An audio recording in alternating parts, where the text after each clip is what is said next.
World's Finest number 11, written by Paul Levitz, art by Ken Lashley, Barry Kitson, and Robson Roca. So last issue basically was a non-starter because they had an entire thing about Robin dying. So this issue just kind of does a redo. So we pick up with Huntress, who has discovered where all of the super high-tech weaponry is being distributed in Mali, and she follows the head of the organization home and basically jumps him there, ties him up, and says, all right, I'm going to have you arrested, and I've gotten the information I need, blah, blah, blah. So you're done with. And she sneaks out the window and leaves. And then we cut to Karen, who is currently running some sort of gala, some sort of like tech event. It's hard to say, but regardless, she is hoping to get someone from Holt Industries to arrive to explain what in the hell's going on with that. So we then go back to Huntress, who is breaking into the Holt mansion in LA, saying like, all right, well, take two. Let's see if we can make this work. And she breaks in. She's ready for the T-spheres this time, so she takes them out. And as she goes into the computer trying to get in via the same passwords, she's opened fire upon by two security guys, trained in military or whatever.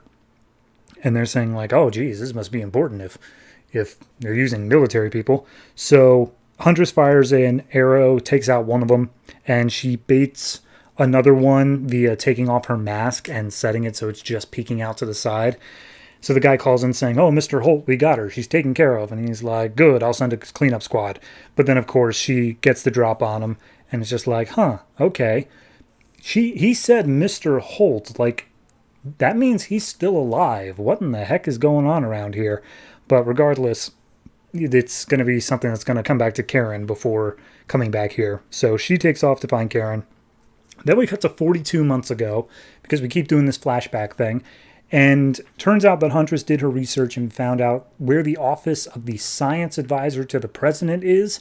And they're going to try to break into that computer because that would probably be a computer that would have knowledge of alternate Earths and a way to get back home if they knew about it at all. So they go down into the underground computer bunker, is the best way I can describe it. And Karen takes care of the security guards by just knocking them out. And when she comes back, Helena's like, yeah, no, I searched. They don't know anything. They're idiots here. They have no idea what parallel Earths are. They're stupid, and there's no way we're going to be able to get back home. And then she specifically says that parallel Earths is all just science fiction, written under silly pseudonyms like Fox and, get this, Dick. Hilarious. So at that point, Karen's like, okay, look, calm down. We just got to get out of here, and we'll figure out something else to do. So they fly out over DC. And we cut back to Vegas now, where it's whatever this event is. It says private party celebrating with Holt Industries. There's a red carpet pretty much. Karen is, of course, taking in the limelight while Helena sneaks off to the back, heads into a club, and she's like, okay, there's a lot of security in here, like more so than usual, so something suspicious is going on, but I don't quite know where to begin yet, so I'll just sit and wait. And then this guy comes up and says, hey, what are you doing besides making the room more beautiful? And she's like, okay, well, I'm going to pass. And he's like, oh, come on, give me a chance. And she's like, I did, you failed. So she walks off. She sees Michael Holt up on stage with this band. And he's like, oh, give another hand to our wonderful musicians. Aren't they great? And Karen's like, Michael, hey, what's going on? I thought you were gone. And he steps off. He's like, hey, Karen, good to see you. It's been so long. And she starts to apologize for stealing the quantum tunnel from him. And he's like, oh, hush, hush, hush. Let's just enjoy the moment. And as he leans in, his face starts to transform into a horrific looking figure. And seemingly everyone else can see it as well. It turns out this wasn't Michael Holt. This was Desaad, a apocalyptic general, I guess, a torture master, whatever you want to call it. And that's the issue. Okay.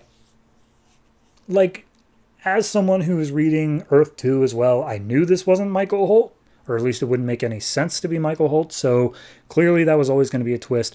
The fact it's Desaad, I don't know. Something about this entire plot going on just seems so wildly unfocused, and I think it comes back to the fact that they keep doing these flashbacks of when they were really focused.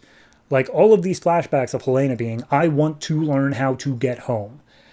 And it seems like that should be the focus of the modern day stuff if they're showing it so much in the flashbacks, but it's not.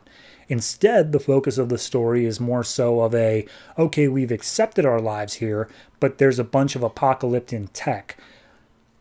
But maybe as a consequence of having to stop itself for like the Damien stuff, it doesn't feel like it's focused on that either. Like the fact that she just came in, found how all the weapons are being traded, and then left the guy to be taken in by police, it seems like that should have been a whole little mini story arc on its own, but instead it's 3 pages of this book.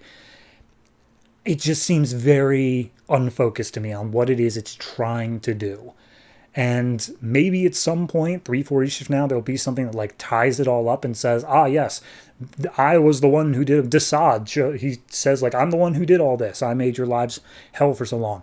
I'd be okay with that. But it doesn't feel like we're going in that direction. It just feels kind of like, okay, well, you know, they're in this scenario now, and they got to do with this thing now. And it just kind of feels aimless. So overall, not an awful book, but definitely not something that feels like it has a goal in mind, like it is working towards something. It just feels like we have to have 52 titles, and this is something that's interesting at the very least. So yeah, I mean, it is. It's a good concept. I just wish you did more with it. So overall, I'll give this one I